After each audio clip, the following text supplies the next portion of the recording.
Hey everybody, welcome to the latest episode of Unstoppable. My name is Kerwin and I am your host. And today we sit down with spiritual teacher and master healer, Shakti Durga. Shakti has been featured on the world's largest spiritual website, has taught thousands of people, authored 5 whole books, and has developed a very comprehensive, joy-fulfilled spiritual training program.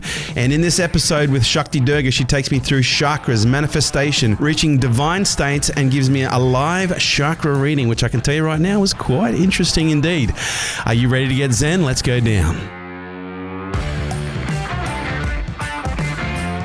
Ladies and gentlemen, it is an absolute pleasure to welcome Shakti Durga. Did I get that last bit right? Yes, you did. Cultivating superhuman peace. And I got to say, when I read your profile, I was really interested and really intrigued. But for those people who don't know Shakti Durga, tell us a little bit about you. Well, these days I'm a spiritual teacher. But you started out as a family lawyer, is that right? As a lawyer? I was a lawyer, mainly personal injury litigation, a bit of crime, ambulance bit of chaser. family, bit of ambulance chasing. I was a barrister, so it was mainly court work. So I was doing you were trials. like the real deal. Yeah. Yeah, okay, fantastic. Wig and gown, the whole thing. Oh my God. So that would have taken an extenuous amount of study and application to get to that level. How much time did you dedicate to academia? 5 years at university, and then there was the bar reading program and a couple of years experience in commercial law before I went to the bar. And then I loved being a barrister, and I did it for 16 years. Wow. And really met a lot of great people, and, you know, it's a fabulous career. And during that time I had a couple of children and a couple of marriages, as you do. As you do. This is Australia. That's right. Yeah. Yeah. And then what do you do now?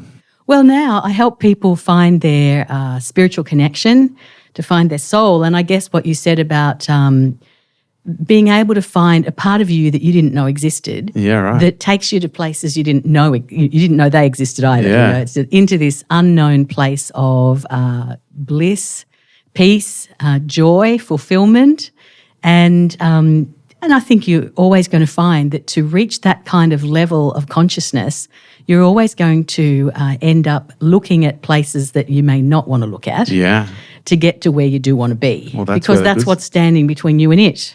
As Buddha said, the greater the pain, the greater the awakening. And most of us don't want to look at the stuff that feels uncomfortable. And so as a result, we don't even wake up. That's the problem. So we developed this thing called the path of ease and grace. Ease and grace. Yeah, right. Sounds a lot better than pain and struggle, doesn't it? The path of pain and suffering. The path of pain and suffering.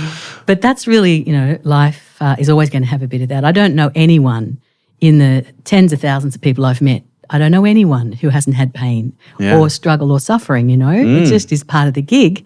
And so where about, how do you find ways to deal with that stuff that doesn't drag you down? So instead of swimming along in the cosmic current and suddenly there's something you don't like, it's some kind of calamity, you get betrayed, there's a divorce, a death, whatever. And a lot of people will sink vibrationally like a stone during that because they're so busy blaming someone, feeling aggrieved and feeling angry about the whole thing that they don't appreciate that this could actually be the biggest opportunity and the biggest turning point that they've ever encountered, and that you can come through calamity a better person than what you went in. And so what we've done is put together a whole platform of tools, techniques, meditation concepts, spiritual blessings, and all sorts of sacred stuff that people can utilize, practical things that are not very hard, to build a bridge across the abyss that they find just opened up underneath them. Yeah, right. Yeah. So you help people deal with the suffering. We can't remove pain, can we? Like at the end of the day, pain is a constant. And I think Buddha said it great. And I'm getting all Buddha on your ass right now. You are. He said, life is pain, suffering is optional. Yeah. And, you know, that's one of the concepts I've learned is I think it can sometimes be unrealistic to expect to live a life void of calamity, void of chaos. Yeah. Because oftentimes that becomes a false expectation that can never be fulfilled, which in itself becomes a stressor. It does. And then we're feeling resentful, you know, woe be me, why is this happening to me? Instead I thought I was all spiritual and shit. Why does this stuff keep happening? That's right, yeah. So, you know, having read the lives of many saints and sages and gurus and rishis, because I'm interested in that stuff. Yeah, right. None of them look to me to have had trouble-free lives. And none of them looked to me to have had lives that, having attained some degree of realization, that meant the end to any challenges. I think there's a belief that once we are connected to our soul, once we're connected to the great isness, that we're going to know which direction to turn at every moment and never have anything go wrong ever again. And for me, I just think, well, I think that's a bit naive. I think what happens is that we learn to go so deep inside ourselves that we go beneath that kind of river of pain that Buddha was referring to the place that Buddha also found, which is the middle road of, reconciling all these things so that you come to this deep peace inside yourself. And when you find that inner peace, and I know from listening to some of your work and things that you've done that you've been in that place of that stillness that there's a place where you can just feel so connected that whatever might be the maelstrom going on in your physical, emotional and mental worlds, you can go into the world of your soul, and you do that by accessing your spirit. And so my expertise actually is in the realm of the spirit and the soul. Right. Yeah. So how do you go from 16 years as the barrister? Yeah. And then voila, you have this awakening. And I'm going to assume there's got to be an event because you don't typically go in the direction that you've gone based on the trajectory that you're on without some kind of a. And I'm going to. And I've looked enough into your story to know where you're at, but I am curious to know, and I hope I haven't been primed with this. But I'm going to assume it was either birth, death, or health. That is close. Okay. It was a death of a marriage. Okay, right. So it was a relationship. Divorce, right. Divorce was what it did it for me. And, having been raised a good Catholic girl, I just never expected that I was going to get divorced. That was like an alien concept to me. I thought it was forever. And whilst I wasn't a practicing Catholic, in fact, in my 20s, my spirituality really involved gin and tonic. With odd forays into Chardonnay, maybe. Yeah. But that was really it. I wasn't, I think if I thought about the stuff that's now my life, I would have thought I was a crazy person, really. I would have not been able to relate to me who I am now. Yeah, right. But it happened because of the dislocation that happened from that divorce. And one of my colleagues at work said, Fraser, you're a mess. You should do something. Why don't you learn to meditate? Because I just couldn't deal with my emotions. I had a 2-year-old who still hadn't learnt to sleep through the night. So I was a sole parent and a full-time practicing lawyer. And it was very stressful, so I wasn't sleeping myself either. And so we know sleep deprivation is a form of torture. Yeah. And so I had quite a bit of that going on, and you start to really doubt yourself, and I got a bit depressed, and it was just hard to look outside the blackness of where my consciousness was going. I was still functioning at work. It's funny how you can kind of dissociate from your own situation and still help others in your profession. But yeah, so personally I was a bit of a mess. So I went along and met the meditation teacher that my colleague had been going to. And I met these kind-hearted, shiny people who were just so compassionate, and they seemed to understand what I was going through. And I didn't feel judged. I didn't feel like this was weird. I just thought, okay, I'm going to give this a go. And when I started meditation, and it was in the context of a 5-week personal development program as well, and so I did that program, and I felt that a veil of darkness was just lifted from me, and I felt like, oh my God, I've got hope again. I can see that there's going to be a way through this, and that I'm not going to have this kind of situation for the rest of my life. And it kind of ignited a passion inside me for things metaphysical and spiritual, and it's taken me on a wild journey. Over 25 years. Yeah, right. Mainly to Asia. So a lot of my spiritual instruction has been with gurus in the Philippines, Bali and India. And I've seen amazing things. So you had your miraculous. Eat, pray, love moment. I kind of did. Yeah. And it was one thing at a time. So after the divorce went through, and by then I was functioning a lot better personally and getting some sleep again and meditating twice a day and just feeling back on top of things again. But then when I sort of finally got into my new home that the conveyancing was all finished, all that, I'd done the interior decorating, and then just my body just collapsed. It's like the aftermath of all the stress, It's like you can be a warrior while it's all going on, but afterwards you just sort of turn your toes up a little bit. I'm sure some people would experience that. Yeah, absolutely. And I had bronchitis that was so chronic. I had it for 6 months. Medicine wouldn't get rid of it. I was so fatigued. It was just this an is awful after time. the meditation. Like, this is what released it, obviously. Bioenergetically. It just didn't seem to get into that part of me. So whilst mentally I felt a lot better, emotionally I thought I was going fine, but just the illness, I couldn't get my body to respond. And then someone, I can't even remember who, said you should go and try energy healing. And I'm pretty sure I laughed, it being so far out of my paradigm of what was normal and rational, because I was so rational. But anyway, I just decided, what the hell, I'm just going to go and do it. And within a couple of days, my bronchitis was done and dusted. And they just released stuff that was so deep in my unconscious that my mind had no way of accessing that it was even there. So, and I just went, oh my God, that was so amazing. Part of me wanted to forget it had ever happened and just go on with my life. And the other part of me, that's the curious part, couldn't let it go. And so I found myself going to every kind of learn energy healing class that was on. And I just became a machine at, going and studying all these modalities. And that's what took me to the Philippines and and eventually to Bali and then to India, was my passion for discovering more about the human spirit. And along that journey, I had a number of totally inexplicable experiences of what I now understand to be samadhi, but then I didn't have a language for. So for people who don't know what samadhi is, how would you describe samadhi? I'd say it's where you pop out of your usual consciousness of the mind and you access the infinite and you understand that you're one with the infinite. So an awakening? It was definitely an awakening, and it was an experience of bliss turned up so loud that even ecstasy is a poor word to describe what it was. The closest I could say is I felt like the whole universe was having multiple orgasms and I was one with that, and it wouldn't stop.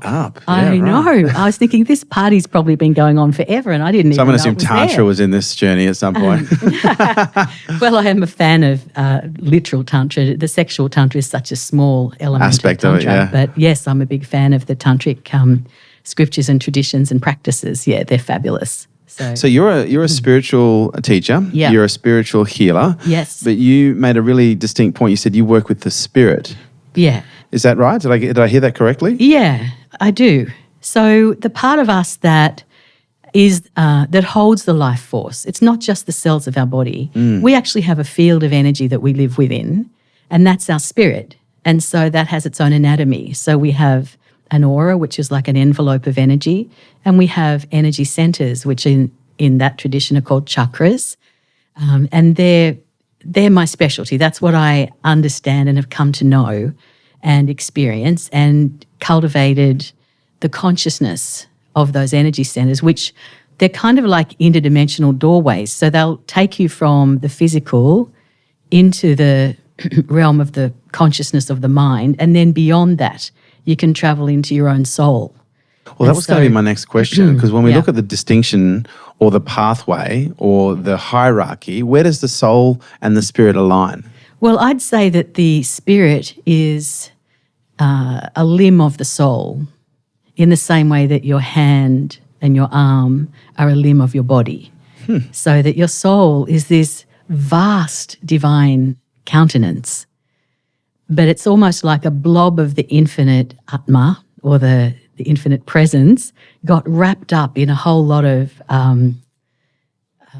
separateness somehow, and call it karma, call it Maya. You can use all these terms that mean something to some people and nothing to others, but anyway. And then before we know it, we think we're separate. We think, and then our egoic vehicle gets built.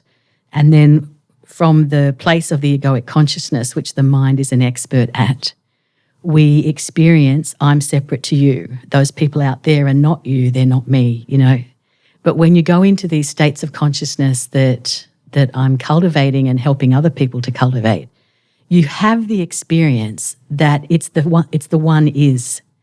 And if someone's in pain around you, then not attending to that person is like if your leg was in pain and you decided, well, I'm the arm, it doesn't matter what happens to that leg's inconsequential, So Yeah, I guess that's where I'm coming from, is it's an experience of growing in unity, literal unity consciousness. And when we're in unity consciousness, we tend to find that we have much more compassion for each other, and that judgment seems to be something that we can rise above, that we can still have the mental discernment to know that's okay, that's not okay, but we don't have to have the gut-wrenching, vindictive kind of blaming, shaming thing that drags everyone down and which, in my view, cements the thing in place. Whatever the problem was, it gets cemented in place. It's like super glue, judgment in that way.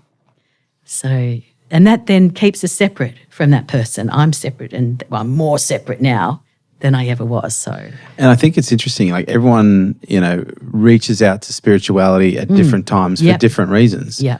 We touched on a few of the reasons already. It's birth, death, or in some cases the experience of mortality, or even the loss of a relationship in many senses. But what do you see? Because you've been doing this now for 25 years. You've been doing this for a long time. You've been helping people achieve levels of spiritual awakening for a couple decades. Yeah. What is it that typically brings people to you? One of two things. One is pain, as you've said, and then the other type of person that I meet are spiritual seekers, people who just they know there's more and they don't know how to access it themselves. And that's just a particular joy to be able to help those people go, look here, here's a wormhole into the space-time continuum, here's a practice that will support you. This is what you need right now. I can tell because that chakra is not functioning properly. Open that one up and you're going to open into a whole new world. It's that sort of thing. So from the extremely rational person that I was in my earlier years. I think this is what makes you very unique, because we had Bill Bennett in here last week. I don't know if you know Bill. I don't think I do. He's an investigative journalist who worked on Four Corners, worked side by side Ray Martin and Mike Willesee. He's produced 16 feature films. He's won 12 AFTRs. Then he had this near-death experience whereby he was driving along the road in New Orleans and he was speeding up to get to the airport as he was reaching a set of lights. The light was green, but then a little voice in his head said, slow down. He's like, well, no, I'm not going to slow down. I'm going to speed up. I'm running late for the airport. I don't want to miss my flight. And he sped up, and then the voice said, no, slow down now. And then he literally just pumped the brakes, slowed down. And then he slowed down just in time for a semi-truck that ran a red light, went through the red light, literally missed his car by inches, that if it hit him, it would have completely totaled him. That's a great story. I know, right? And so then he went on this whole discovery of, okay, I'm an investigative journalist. I want to know what the fuck happened. What spoke to me? Where did they come from? And he's just released a movie called PGS, Personal Guidance System, which is this exploration around the world, talking to neuroscientists and spiritualists about intuition and its function. And again, this is why I would almost compare you guys into a similar cloth. You've come from a background of being a barrister, which is all about finding the facts and getting to the facts and building a case to strengthen an argument, and then to be thrown into a spiritual aspect, a spiritual nature. Like you've got to. There must be certain people in your life that just look at who knew you then and know you now, just went, "What the fuck happened?" Yeah, that's true. How do you rationalize it? Well, or is it not rational? I just have to accept that their world, like the paradigm that they're living in, is one I'm familiar with because that's the paradigm that I lived in. And it's not... Does that give you greater levels of empathy and understanding and the ability to accept? It does. I sometimes feel a bit sad that there's now a gulf that I'm really happy to cross. I'd love to go and hang out with those guys, but it's just, I think that they just don't get this at all. Like even the term healing freaks a lot of people out, you know? Like, what do you mean? I'm not broken. I don't need a healing. And it's like, well, that's right. So spiritual activation might be a better term. But yes, sometimes I have some sadness that my journey has taken me into a place where, my reality is so different from a lot of people that I used to associate with, that it's now like, I think they're a bit worried about me. So there's a lot of stress at the bar. There's a lot of depression at the bar. I'm quite sure I could help them with it, but it's just... And we're talking about, it's not just the bar, there's the bar and then the bar. Which is, a lot of barristers, they will turn to different things because they're dealing with depression, they're dealing with pain. Yes, a lot of addiction and those things in any of those sorts of professions where there's a lot of stress and a lot's riding on your everyday work, So I'm curious. So people come to you either because of pain or they're a spiritual seeker. Correct. And then they say, look, I'm experiencing this pain or I'm on this journey. And whether they're a spiritual seeker, because there's going to be people listening right now. Some are going to be going, oh, geez, fuck, I don't know about this. And others are going to be going, no, I'm on the journey. But the people going, oh, geez, I'm not sure about this. They're going to be going, well, I do have certain areas of pain in my life that I'm not able to reconcile, regulate or resolve. And the spiritual seeker, and some of them, that almost is for some people an addiction themselves. And for others, it's just this yearning, this calling. Yeah. Depending on who you're speaking to, like when you sit down with someone, what determines your first course of action? My intuition. So I try and tune into that person as deeply as I can. And my question is, what can I most help this person with today? Not what's going to be the journey of the next 20 years for this person, but just today, what would be the thing that would alleviate their discomfort the most? So that's when I'm in being a healer. And I find what happens when I walk into a group of people to teach, so there might be a couple of hundred people in a hall, and, I tune in before I go in there, and what happens is it seems as though most people in the room think that whatever I'm teaching about is just for them, that I've just looked at their You've chakras. Prepared in advance. You've got this whole flip chart. You're ready to go through. And I've been spying on them and know what they need. But it's, in fact, the constellation of souls coming together that day. This will benefit pretty much, 90% of the people that are there. This is the thing that will most help them today. So it's just been, like, sometimes I think, how does that happen? But it's just the divine working through. And see, I don't think there's anything special about me. I think it's a case of I'm just a real stubborn, ornery type that doesn't give up and keeps going. I have a lot of tenacity.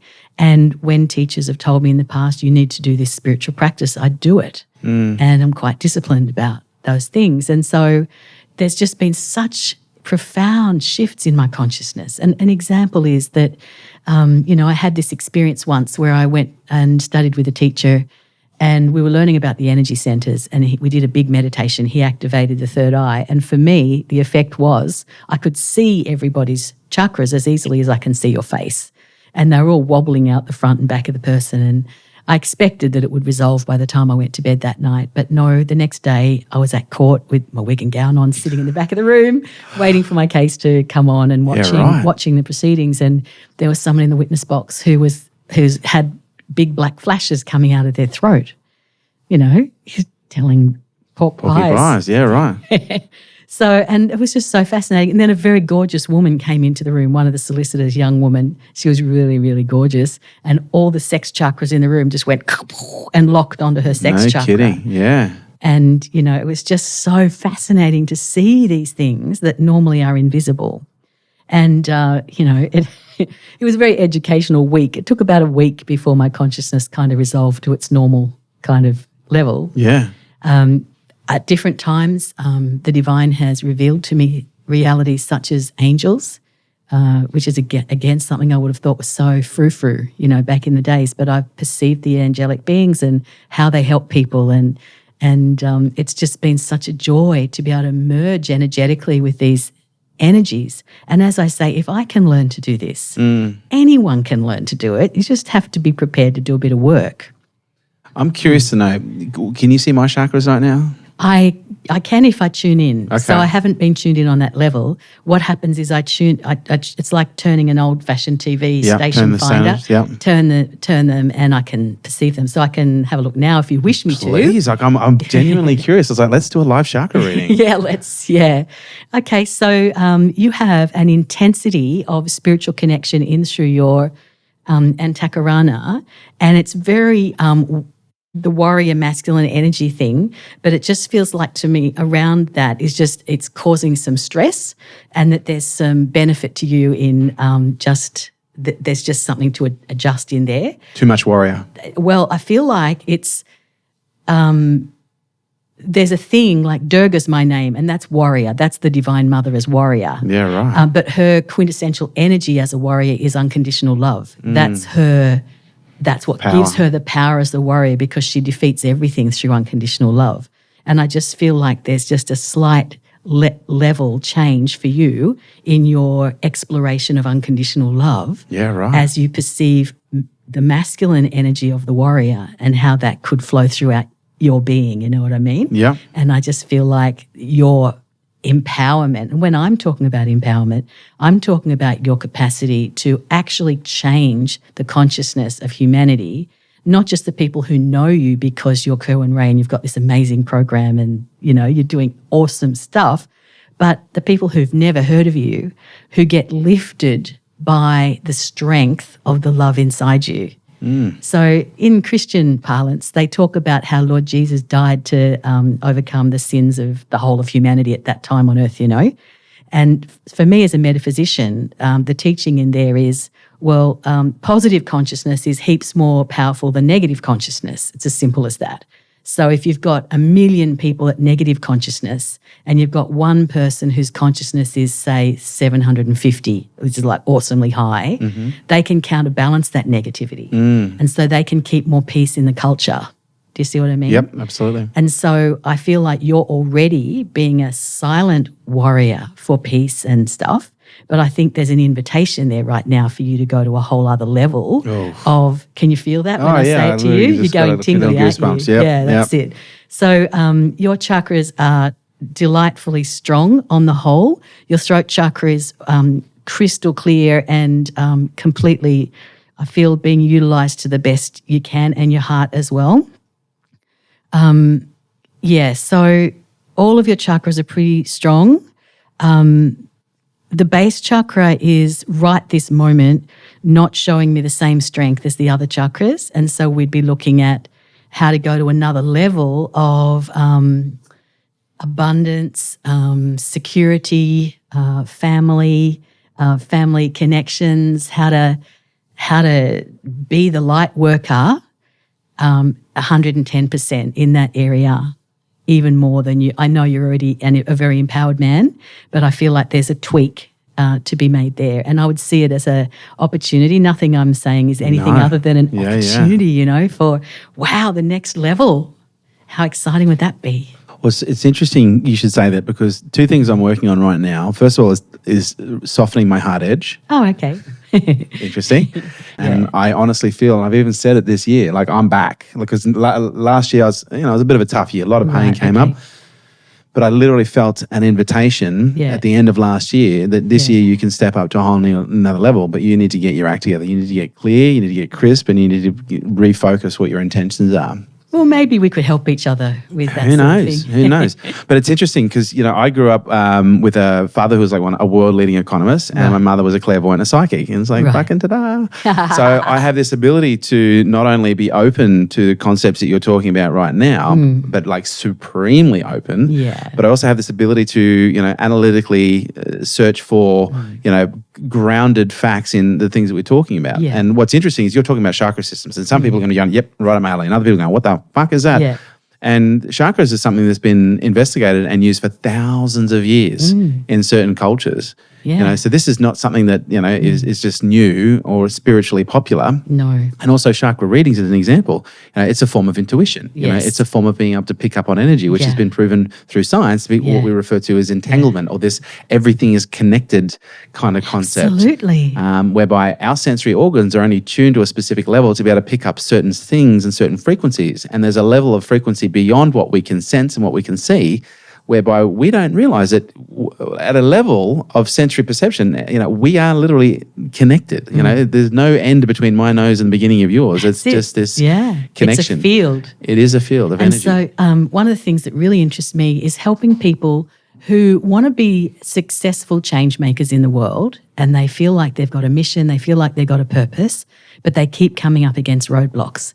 So for me, one of the things I love the most is helping people to realise that one of the ways through their impasse is keep working on your mind, use all the Western psychological tools that are available because they're awesome, but to understand that your mind exists in a different dimension to your soul, and that if you can open to the power of your soul, and you do that through your chakra system, and you bring the power of your soul from the unconscious place where it resides to being this like radiant sun, like spiritually speaking, to blaze like the sun, that you connect then on a sort of, you can imagine a fishing net where every single knot is someone else's soul. And that when you send a pulse from your soul into the cosmos and you connect in that way, you call forth everyone who resonates with that pulse.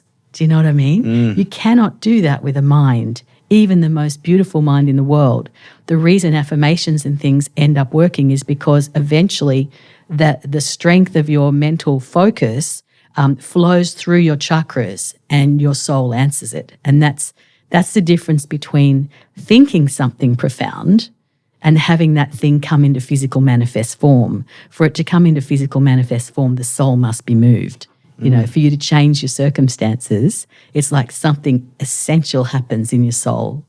And that just lights me up to watch people go through those transformations, you know. That's beautiful. Yeah. So, and I think I asked this question, but I'm curious to know, someone comes to you. Yeah. Did I ask the question, where do we start? Yeah, well, I would usually start them off with learning about their energy field. Okay, so the chakras. Yeah. And what's out of balance? What's in balance? What needs to be worked on? Yeah. So I've got this thing called Energy Healing Made Easy because I wanted it to be, you know, so easy that people go, oh my God, I can feel this working.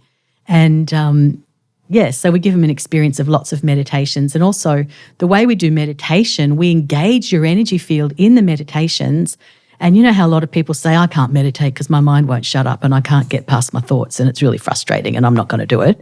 It's like saying to someone, I went to the gym once and I couldn't lift a weight. It was just too heavy. Or I tried to lift it once and it really fucking hurt. It's like, well, dude, that's kind of the point. We got some ways using Shakti, and Shakti being the divine energy, to actually just wipe out all those thoughts when people are in a group situation and for them to go, boom, straight into a meditative state and to go, wow, I can do it, you know, and it gives them confidence to then try, and we give them practices to do that assist them with their meditation. So how important is meditation in the early stages or in any stage of the spiritual journey? I think it's pretty important. And for me, I define meditation in a fairly broad way. Okay. And to me, it means whatever you're doing that helps you get to that place of peace beyond your mind.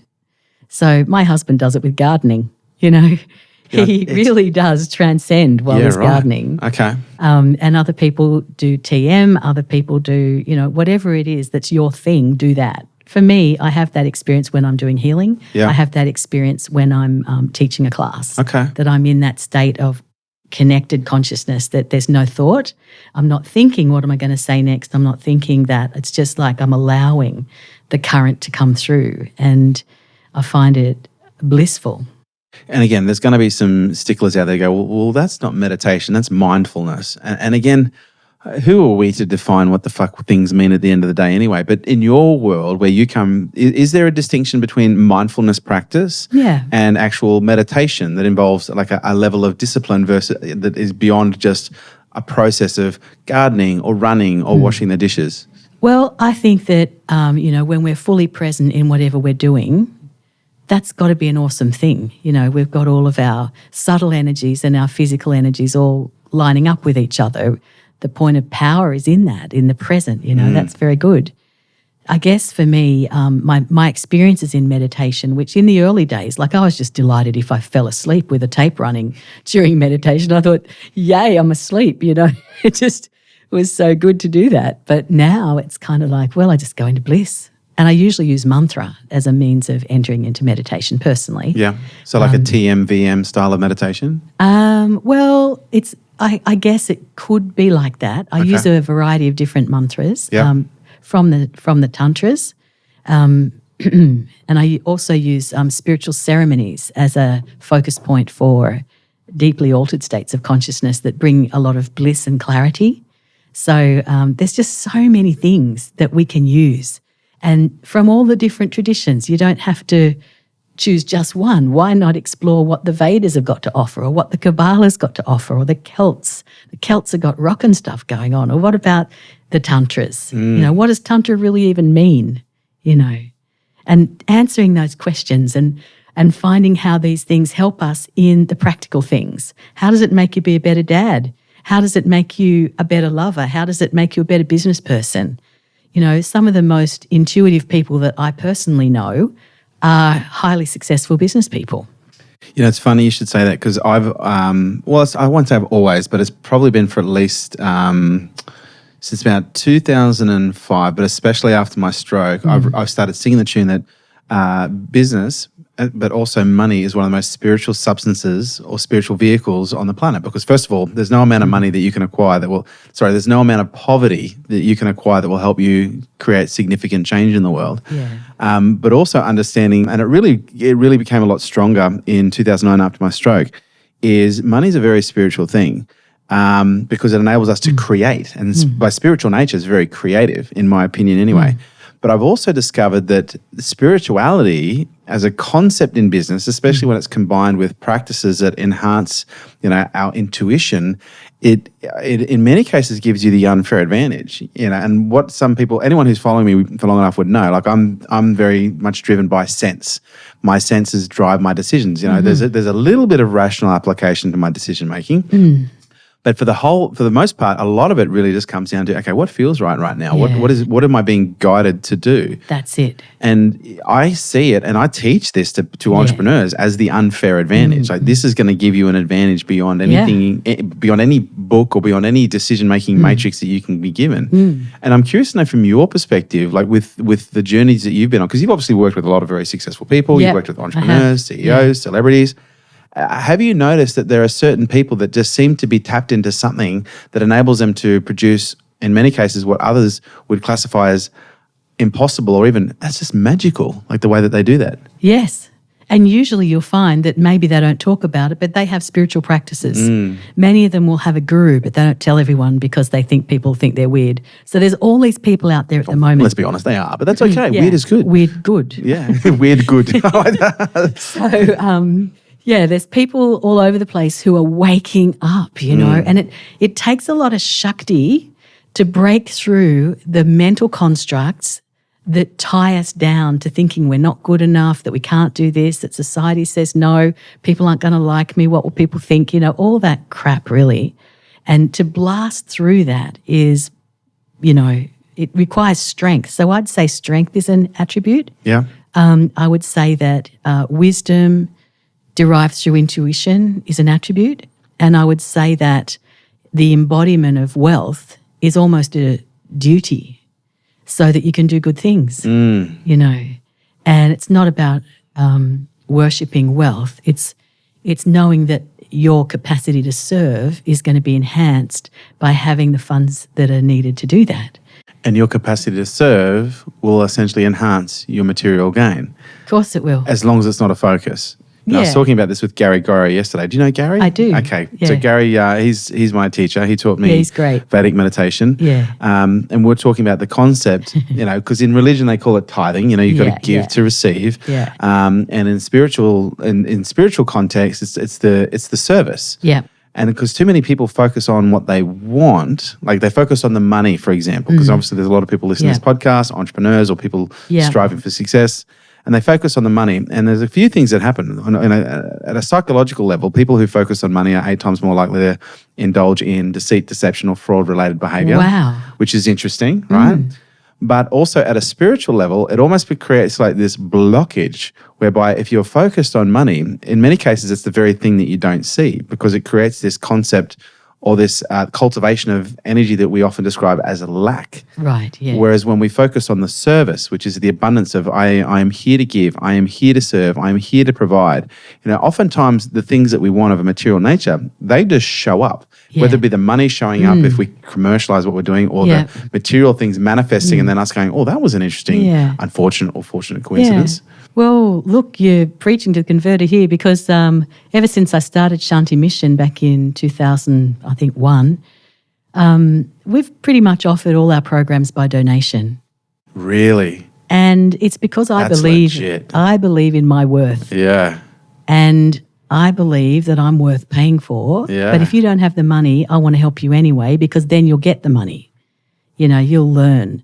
And so we've, in Shanti Mission, had a 7-figure salary for years, that the organisation is pulling in large donations because we're really good at what we do, and we're always focused on how can we make life better for people? How can this serve you? And that's just my life, And I'm a big believer in Lakshmi, the goddess of abundance. Lakshmi, interesting word, Lakshmi. Yeah, right. The goddess of abundance, yeah. But Interestingly, in the Vedic way of looking at the world, or the Tantric way of looking at the world, Lakshmi, who is all auspiciousness and everything beautiful, the exact opposite of Murphy's Law.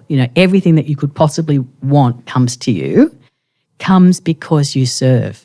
And her husband, Vishnu, is the perfect man who just serves everybody. He just does what he does, not because he wants everyone to say, hey, you're amazing, but because he truly from his heart has compassion for these people who need stuff. And so he helps them. And then Lakshmi's always with him. So it's the way that people like Mother Teresa, who was just a nun who'd taken a vow of poverty, was able to build countless hospitals and schools and things and pretty much put it on people to contribute, because she had spiritual word for it is kleem. So kleem is a spiritual power of being able to attract to you what you require. So you can learn to have that. And then she had the ball-tearing negotiation skills. She did. To be able to crunch anyone for either their time or their money. Yeah. One thing that people often become very confused about with me is the fact that I use profanity almost on a regular basis. I've gotten a lot better, especially now that I have a 4-year-old. It puts it in a different context where your son walks up and goes, "Oh, fuck that, Daddy," and it's like, "Oh no, okay, we don't swear around the house now." But one of the things that I've also discovered is that a lot of people go, I don't expect you to use the word fuck as an example, as someone who's of a spiritual nature. And that's where I think religion and spirituality is oftentimes very confused. But I am curious, although on your perspective of profanity in language, and did you ever see that video by Osho on the word fuck? No. Can you Google it right now? I want to make sure it's Osho. But Probably is. It sounds like something Osho would do. It was Osho, O-S-H-O. Yeah, that's the one. So he has this hysterical, and now for those people who are listening to this, like literally go to Google right now, Google Osho, the word fuck, and he does this whole discourse on how fuck is actually quite a spiritual word. So, and I'm not doing this just for entertainment value. I am seriously, genuinely curious. Like, have you noticed, like, are there certain words that when you are considered to be spiritual that you just don't use anymore? I think I always try and I speak in a way that is going to be heard most easily by the people who are listening. Yeah, that's a good frame. And that's my frame. Right. Yeah. So if an expletive or two is going to open ears, then that's the right language to use. Yeah, right. It's whatever's going to be effective, really, within a moral compass for me, I suppose. And it's just the normal. Do you say the word fuck? It has been known to pass my lips. It doesn't look. I just, after all that time, 20 years as a lawyer. Oh gosh, you can't allow anything such as that. Hear some of that stuff. Yeah. No, you can't be. It's hard to be offended. Yeah. How do you get offended when but this is what's interesting. To are much worse than that? I find it so interesting that spiritual people get offended. It's like, I don't think you understand the concept of spirituality, which is the complete and utter acceptance of all that is. Yeah. The isness, right? Yeah. So I want to touch on a subject just that I'm curious if you've got any experience on, which is addiction. Like, have you done any work with your spiritual healing that you've done and with addicts and addiction? I have. I used to be a smoker when I was back in my 20s, so I've gone through the process of addiction myself, and I was a pretty heavy drinker, in those early years of my life, and now I hardly drink, So I've been through those things personally, but we have a lot of people in Shanti Mission who are dealing with one form of addiction or another. My take on it is that a lot of people who incarnate with a big issue with addiction are very sensitive souls who find the world to be so harsh that they need to dull it down somehow. And so they turn to a substance, a habit, workaholism, whatever it is. A process of substance. Yeah, something. So that they don't have to feel all the stuff that their spiritual development and their big chakras, because big chakras means big energy, it means big everything. Yeah. And so we teach them how they can deal with all that energy without needing the negative states of addiction. Yeah, because I do find spirituality interesting, because I have spoken to people before who even describe addiction as a spiritual disease, like it's a disease of the spirit. Yeah, I think you could say that. Same as depression, I think, is a different kind of disease of the spirit. And again, for those people who are listening, I consider spectrum addiction to be a spectrum condition. I think there so. are, you've got from the mild forms of behaviors and habits that, to the moderate that could be obsessive compulsive, to the extreme, which is, hard drugs.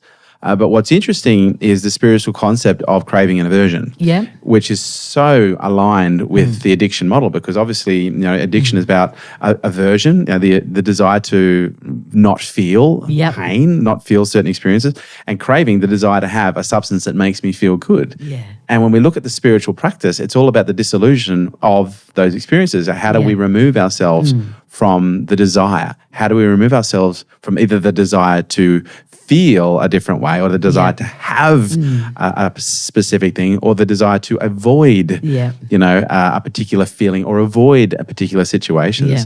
So in your practice, do you do much work when you are perhaps working with addicts? And again, I classify everyone on the planet as an addict. Right. It just depends on where they fall on the spectrum. Okay. Yep. So, and that may not be fair. That's just my perspective. No, I'm hearing you. I'm just trying to correlate that with something that I can usefully.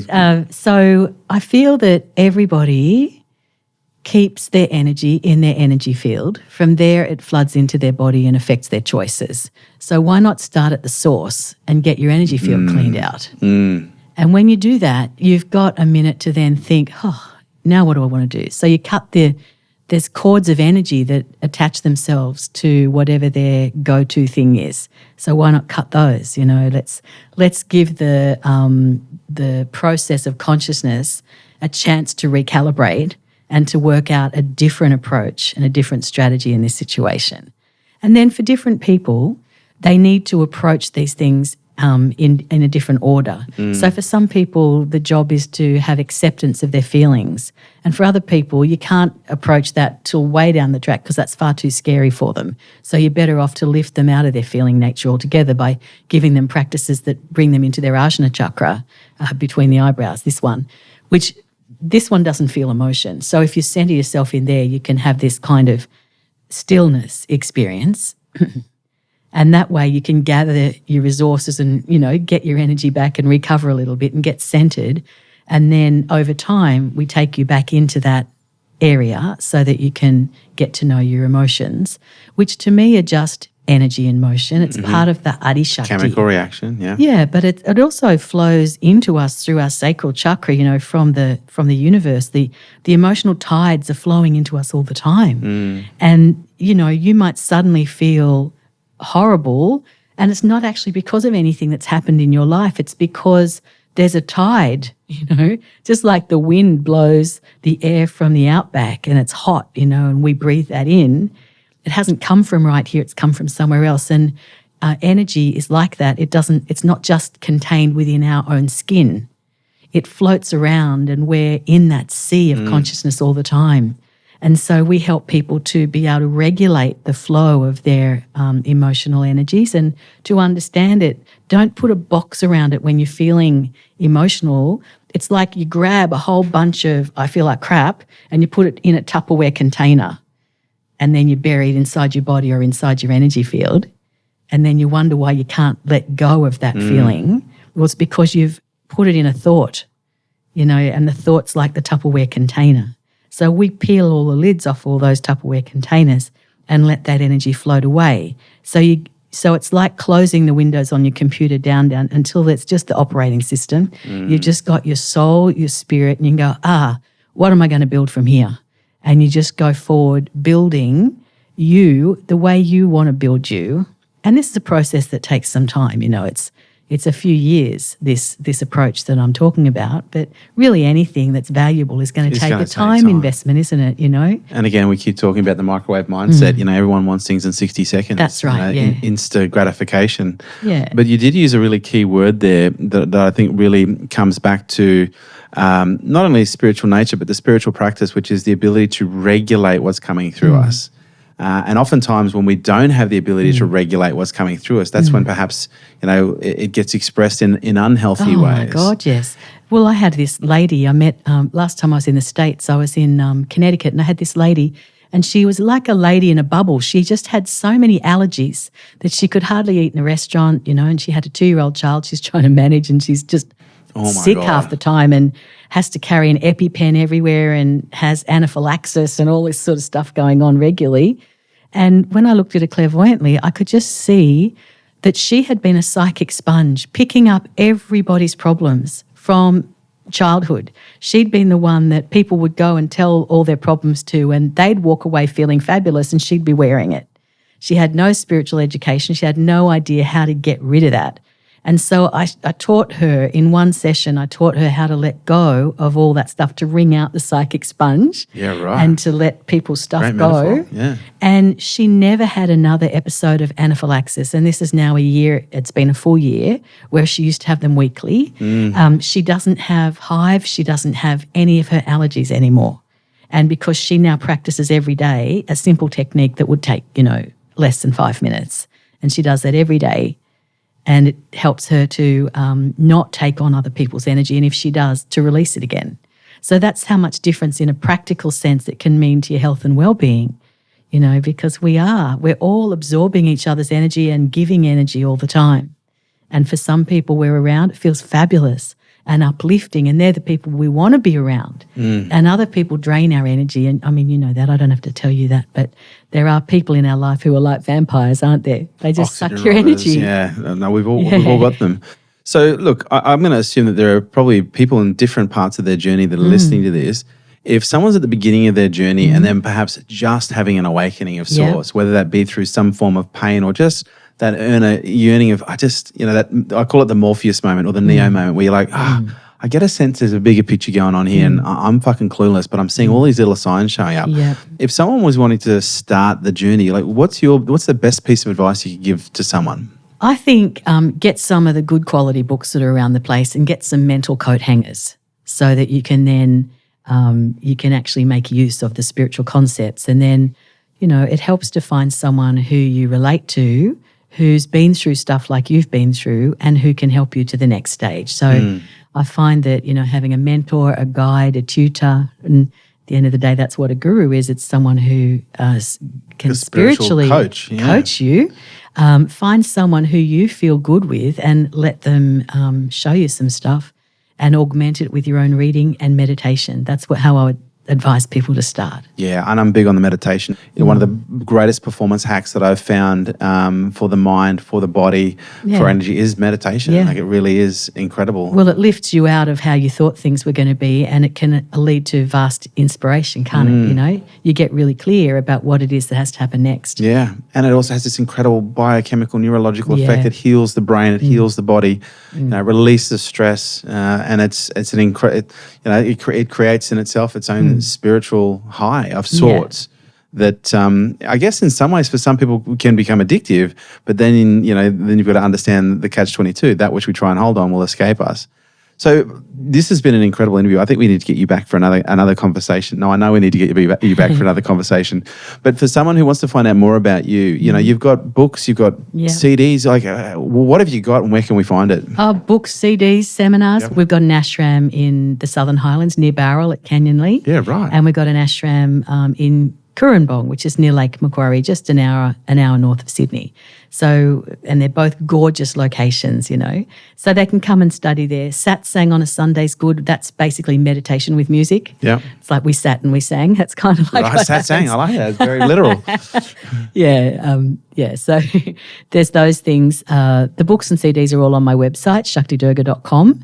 And the organisation that I started is shantimission.org, which now operates in, about 6 or 7 different countries. Wow. And so we're developing a world community like you are, really, of people who are interested in truth and interested in making the world a better place. And so that's your mission. Yeah. Truth peace. And making the world a better place and peace. Does peace exist? Only inside, deep down. If you're looking for it in the world, I think you're going to be looking for a long time. But do we need conflict internally and externally in order to know peace? Like, is there a duality? I think that's the dimension of our mind and body exist in places where duality is the reality of consciousness.